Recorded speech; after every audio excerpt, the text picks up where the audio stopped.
On to Nigeria now. The president there, Muhammadu Buhari, has been summoned by the National Assembly to brief the House on measures his government is taking to lift the country out of recession. A motion to invite President Buhari to address the National Assembly, both houses in fact, has been passed by both the Senate and the House of Representatives. Nigeria officially entered recession way back in the month of August. Let's figure out exactly how they're going to do that. Sophia Dengo is live in Abuja with more data on the story. Sophia, once the president makes his address to both houses, what happens next? How does this tie into the existing record budget that was approved earlier in the year? Well, Rama, President Muhammadu Buhari will be meeting the Senate and the House of Representatives, and some analysts have actually said this will probably be a litmus test for the Buhari administration in pulling the country out of a recession. And what the Buhari administration is proposing is really almost 6 trillion naira budget here in spending over the next medium term through 2017. That's about $30 billion that has been earmarked in capital expenditure, probably the biggest that has been seen over the last 3 years. And really what President Muhammadu Buhari is proposing is that there is a reassessment of the budget that was tabled back in May. And of course, lots has changed since then.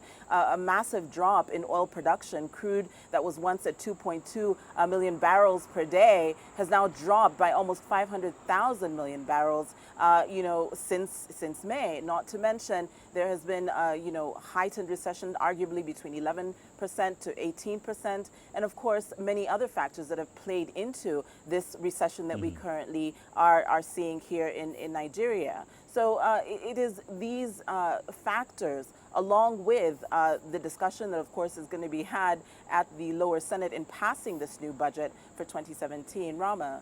Indeed. Let's focus on the elephant in the room, though. Is there broad support among legislators in both houses for the sale of state-owned companies like the refineries that are owned by the state, for example, or a partial privatization of some state-owned entities as part of efforts to cope and raise money in order to actually cope with this recession? Well, Rama, the elephant in the room really is the crux of a discussion that's had not only amongst legislators in the Senate and the House of Representatives, but also by average Nigerians.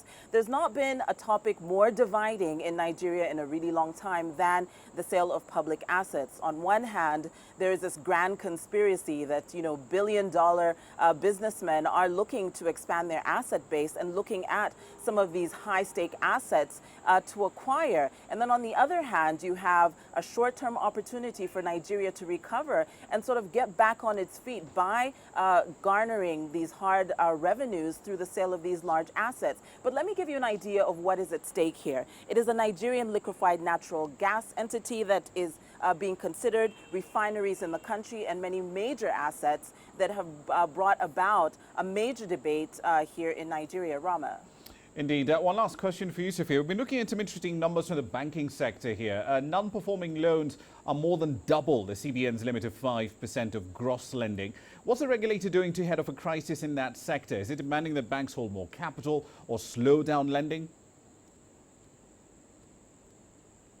Well, everybody's looking at the Nigerian Central Bank to find out literally from day to day what the next decision will be. At the moment, banks, commercial banks specifically, are looking to lend, although cautiously, knowing that providing these loans injects more revenue into the economy, and which really is a long-term solution in the recovery process of an economy that has not registered probably even negative growth over the last 2 quarters. So on the one hand, there is the ongoing, commercial side of the banks looking to lend more money. But on the other side, you have the central bank cautiously, almost on a day-to-day basis, watching these fiscal policies just to make sure that the climate is not made worse, seeing these indices of climbing inflation literally from one quarter to the next. Rama. Indeed, we'll leave it there for the time being. Sophia Dengo live in Abuja with the latest developments, of course, in Africa's largest economy.